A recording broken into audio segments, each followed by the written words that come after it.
भी आप शेल्टर में ही रहिए। उसका मतलब है it's a series of missile attacks और एक वेव जो है मिसाइल अटैक्स की है।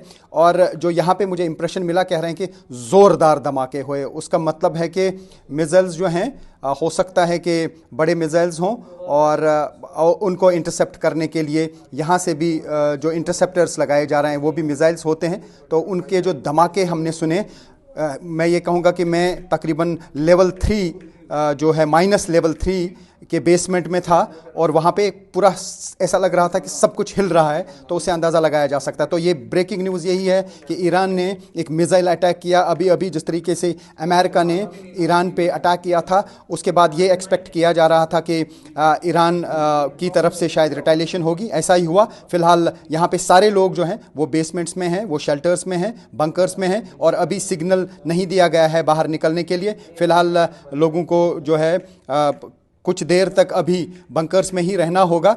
मुश्किल से मुझे यहाँ पे सिग्नल्स मिल रही हैं कि मैं आपसे बात कर पा रहा हूँ। एकदम से सड़क पे ही मैं था और हम दिखा रहे थे कि इंडियन एम्बेसी की तरफ से किस तरीके से स्टूडेंट्स को इवैक्यूएट, ये जो लोग यहाँ पे थे उसमें स्टूडेंट्स भी हैं, उनको किस तरीके से इवैक्यूएट किया गया और बहुत अच्छे तरीके से इंतज़ामात किए गए हैं, फैसिलिटी प्रोवाइड की गई है भारत के नागरिकों को। उसमें स्टूडेंट्स भी हैं, इंटर्नशिप करने के लिए यहाँ पे काफ़ी लोग आए थे। उसके अलावा जो यहाँ पे काम कर रहे हैं उनका पहला ग्रुप जो है वो टेल अवीव से निकल चुका है टुवर्ड्स जॉर्डन। वो बॉर्डर के रास्ते से जॉर्डन पहुँचेंगे और उसके बाद उनको फ्लाइट के जरिए भारत पहुंचा दिया जाएगा। ये ब्रेकिंग न्यूज़ है। एक तो ये कि इवैक्यूएशन यहाँ से पहले बैच का कराया गया है जो भारत के नागरिक हैं और साथ ही इस वक्त अटैक जो है वो चल रहा है मिसाइल्स का और उनको इंटरसेप्ट किया जा रहा है। जिस तरीके से धमाके हो रहे हैं तो यहाँ पे पल भर में हालात बदल जाते हैं जो ही सिग्नल, ये जो सायरन की आवाज़ सुनाई देती है। न सिर्फ एक हो गया कि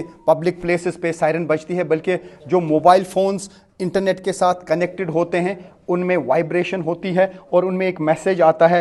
न जाने कि अभी भी फ्लैश है मेरे इसमें, लेकिन एक मैसेज आ गया हिब्रू लैंग्वेज में जो मैं पढ़ नहीं पाया। हो सकता है कुछ एप्लीकेशंस पे इंग्लिश लैंग्वेज में भी मैसेजेस आती हों, लेकिन यह है कि खौफ बहुत ज़्यादा फैलता है जब यहाँ पे सायरन हो जाती है। लेकिन मैं आपको बता दूँ मैं बिल्कुल सेफ़ हूँ। मैं उस बेसमेंट में हूँ जो बहुत स्ट्रॉन्ग है, लेकिन जब तक सिग्नल नहीं मिलेगी हमको बेसमेंट से बाहर आने की, तब तक मैं इस बेसमेंट से नहीं निकल सकता हूँ। देखिए, बिल्कुल जिस तरीके से अटैक किया यूएस ने, और ये कहा जा सकता है कि अब पूरा इसराइल अलर्ट पे है, या इवर पूरा मिडल ईस्ट या जहाँ जहाँ पे भी अमेरिका की बेसिस हैं यहाँ पे उनको अलर्ट पे कर दिया गया है वहाँ पे सिक्योरिटी फोर्सेस को। और जिस तरीके से यहाँ पे हालात बने थे, क्योंकि पहले इसराइल ने जब 12 और 13 की रात को अटैक किए थे, उसके बाद ऐसा लग रहा था कि इसराइल की तरफ से ज़्यादा चोट, ये जो ईरान की तरफ से इसराइल को ज़्यादा चोट नहीं पहुँचाई जा सकती है, क्योंकि आयरन डोम जो है वो पहले काम ठीक कर रहा था। लेकिन जब हाइपरसोनिक मिसाइल से अटैक किया ईरान ने,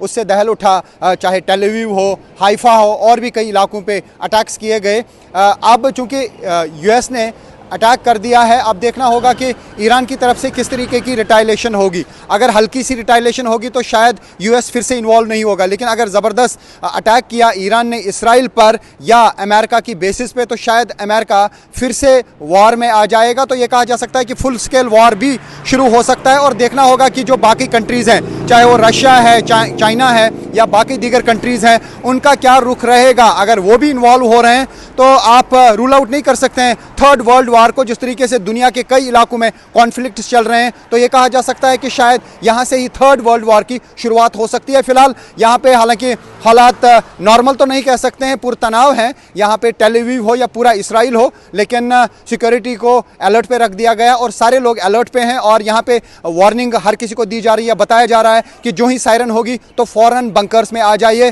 ताकि अपनी वो जान बचा सकें। क्योंकि जिस तरीके से अटैक किया ईरान ने बार बार, उससे ये तो साबित हुआ कि आयरन डोम को इवेड किया जा सकता है या एयर डिफेंस सिस्टम पूरी तरह से सुरक्षित नहीं रख सकता है लोगों को। इसलिए लोगों को ट्रेंड किया जाए कि वो कैसे बचें, और उस चीज़ पे ज़्यादा फोकस किया जा रहा है। और यहाँ पे काफ़ी सारी एप्लीकेशंस ऐसी भी हैं या कुछ वेबसाइट्स ऐसी भी हैं जो एडवांस में वार्निंग दे रहे हैं और लोगों को टिप्स भी दे रहे हैं कि किस तरीके से वो अपने आप को बचा सकते हैं। देखिए, इस तरीके की खबर आई थी अभी अभी कि जो प्रोग्राम था इवैक्यूएशन का, जो भारतीय नागरिक हैं उनका शायद इवैक्यूएशन नहीं होगा। जिस तरीके से यूएस ने ईरान पे अटैक किए थे, लेकिन वो खबर सही नहीं है, बल्कि यहाँ पे बिल्कुल अरेंजमेंट्स किए गए हैं। ये आप देख सकते हैं, ये भारतीय नागरिक हैं जो यहाँ पे इसराइल में हैं और ये अब वापस वापस भारत लौट रहे हैं वाया जॉर्डन के रास्ते से, जिस तरीके से हम भी जॉर्डन के रास्ते से आए और ये भी वहां जाएंगे। आप बताएं कि क्या कहना चाहेंगे, आप वापस जा रहे हैं तो क्या लग रहा था यहाँ पे, आपको सेफ नहीं लग रहा था? No, we are completely safe और हमें काफ़ी अच्छा लगा। द इंडियन एम्बेसी ने हमको असिस्ट किया and they request to the Indian government and we got the email and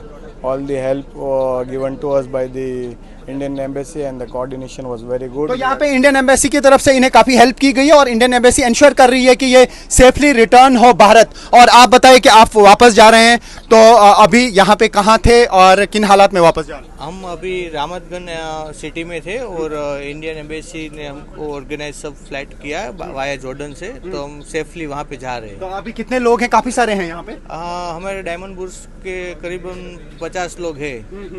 तो यहाँ आप देख सकते हैं कि न सिर्फ पुरुष बल्कि महिलाएं भी यहाँ पे हैं, उनसे भी बात करेंगे। आप बताएं कि अभी एम्बेसी की तरफ से अच्छे इंतजाम किए गए, अच्छी बसेस प्रोवाइड की जा रही हैं और आपको सेफली जो है यहाँ से इवैक्यूएट किया जा रहा है। आपका रिएक्शन? हाँ, बहुत अच्छे से किया जा रहा है सब कुछ, क्योंकि मैंने दूसरे कंट्री के सिटीजन से सुना है कि उन लोगों का गवर्नमेंट बोल रहा है तुम लोग खुद बॉर्डर क्रॉस कर लो और फिर हम उधर से रिसीव कर लेंगे, बट हमारा इंडियन गवर्नमेंट ऐसा नहीं है। हम लोग को पूरा का पूरा मतलब अपने एरिया से, एम्बेसी से लेकर के पूरा इंडिया तक, इनफैक्ट शायद अपने स्टेट तक पता। यही तो ब्यूटी है इंडियन एम्बेसीज की। न सिर्फ यहाँ बल्कि ईरान में भी जो स्टूडेंट फंसे हुए थे उनको भी इवैक्यूएट कराया जा रहा है। 2-3 बार उनके जो है ये आ गए हैं बैच और अभी भी उनको वहाँ पे इवैक्यूएट किया जा रहा है, चाहे वो अब इसराइल हो या फिर ईरान। ये कहा जा सकता है कि इस युद्ध के बीच भारतीय नागरिक जो हैं उनकी सुरक्षा जो है वो इंश्योर किया जा रहा है ताकि उन्हें कोई भी दिक्कत ना हो। जैसा मैंने कहा, बच्चे भी यहाँ पे। आपसे भी मैं जानना चाहूंगा, कहाँ रहते हैं आप? बॉम्बे। आप बॉम्बे से हैं और यहाँ पे काम करते थे? मेरे हस्बैंड। अच्छा, तो ये बताइए कि अभी आप यहाँ से जा रहे हैं, इंडियन एम्बेसी की तरफ से अच्छे अरेंजमेंट्स हैं? हाँ, अच्छे arrangement. You are quite happy? Yes yes. तो यहाँ पे चूंकि एक कंसर्न रहता है जब जंग जैसी सूरत हाल होती है, हालांकि हम जर्नलिस्ट जो हैं जंग में कूद जाते हैं, लेकिन जो नागरिक होते हैं किसी भी कंट्री में वो वापस जाना चाहते हैं, क्योंकि जब कॉन्फ्लिक्ट शुरू होता है तो फिर काफ़ी दिक्कतों का सामना करना पड़ता है। एक तो सेफ्टी और उसके बावजूद उसके बगैर भी काफ़ी दिक्कतों का सामना करना पड़ता है। कुछ लोग और भी मुझसे बात करना चाहेंगे, जी बताएं। I think we are very proud Indians. Indian government are supporting us in each and every way possible. They are helping us to evacuate. I am here for a summer internship program and they are helping us in each and every way. देखिए सारे लोग जो हैं काफ़ी खुश हैं और मैं दिखाने की कोशिश करूंगा जितने भी भारतीय नागरिक हैं, न सिर्फ यहाँ से बल्कि ईरान से भी उनका इवैक्यूएशन हो रहा है। तो एक अच्छे एफर्ट के तहत इंडियन एम्बेसी ने इनका इंतज़ाम किया है। देख सकते हैं आप, on embassy of Indian duty, ये बस नंबर 2 है और भारत की तरफ से यही तो ब्यूटी है इंडियन एम्बेसीज की तरफ से। जब भी कोई फंसा रहता है तो उनकी सेफ्टी, उनकी सिक्योरिटी, उनकी हेल्प के लिए इंडियन एम्बेसी सामने आती है। जो हमें यहाँ पे दिख रहा है इर्द गिर्द, मैं आगे भी जाने की कोशिश करूँगा। मैं बता दूँ जो हमारे साथ दर्शक जुड़े हैं, मैं इस वक्त टेल अवीव में हूँ। आपको मालूम है कि टेल अवीव ईरान के अटैक से, मिसाइल अटैक से दहल गया था। उसके बाद जहाँ पे खौफ ज़रूर था। देखिए सामान अपना भर रहे हैं ये भारतीय नागरिक। आप बताएं, आप वापस लौट रहे हैं, इंतजाम अच्छे हैं, कितने हैप्पी हैं आप? मैं तो एम्बेसी से हूँ। अच्छा, आप एम्बेसी से हैं। देखिए इंतजाम यहाँ पे किए जा रहे हैं, यानी एम्बेसी के लोग भी इनकी हेल्प कर रहे हैं। आप देखिए कि सामान भरने तक की हेल्प कर रहे हैं। तो क्या कहना चाहेंगे आप? I am a driver. Okay, he is the driver of the vehicle and he is Indian. क्या कहेंगे? yes, आप भारतीय नागरिक हैं, वापस जा रहे हैं इसराइल से। क्या आपको लगा कि यहाँ पे हालात खराब हो गए युद्ध के, तो अब वापस जाना ठीक रहेगा? कितने ये जो यहाँ पे इंतजामात हैं एम्बेसी की तरफ से, खुश हैं? Yes, yes, खुश है। Obviously that initiation taken by government. It's obviously we thankful to the government which taken the initiation. You wanted to leave Israel and Indian embassy helped you. Yeah, Indian embassy they taken the initiative and we are happy to move forward. Okay. And moreover the conflict we can drive from there as well. Right. So government and company. They are quite taken the happy. initiative. जी जी, ये काफ़ी खुश है। मैं और भी यहाँ दिखाने की कोशिश करूँगा आपको। ये वो बसेस हैं जिनमें इसराइल से इंडियन नेशनल्स को इवैक्यूएट किया जा रहा है। जॉर्डन के रास्ते से ये जाएंगे और ये पहले मुश्किल लग रहा था क्योंकि एयरपोर्ट यहाँ पे शट हैं, लेकिन जो नागरिक जाना चाहते थे उनके लिए अब इंतजाम किए गए। आप बताएं, आप भारत वापस लौट रहे हैं, इंतजाम यहाँ पे, you are not able to speak Hindi. Okay okay, आप बताएं अपना रिएक्शन, क्या कहना चाहेंगे? बहुत खुश है जाना के वापस इंडिया में। जय हिंद। तो अच्छे इंतजाम हैं?